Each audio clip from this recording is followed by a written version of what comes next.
കുവൈത്തിലുണ്ടായ വ്യാജ മദ്യ ദുരന്തത്തിൽ മരിച്ചവരിൽ കണ്ണൂർ സ്വദേശിയും ഇടക്കേപ്പുറം സ്വദേശി പി സച്ചിനാണ് മരിച്ചത്.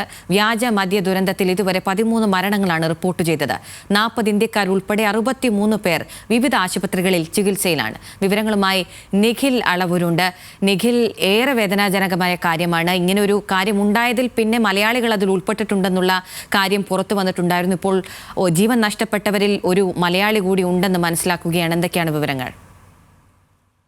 കണ്ണൂർ പഴയങ്ങാടിക്ക് സമീപത്തെ ഇടക്കേപ്പുറം സ്വദേശിയായ സച്ചിനും ഈ ദുരന്തത്തിൽ പെട്ടിട്ടുണ്ട്, ജീവൻ നഷ്ടമായിട്ടുണ്ട് എന്ന് കഴിഞ്ഞ ദിവസമാണ് ബന്ധുക്കൾക്ക് വിവരം ലഭിച്ചത്.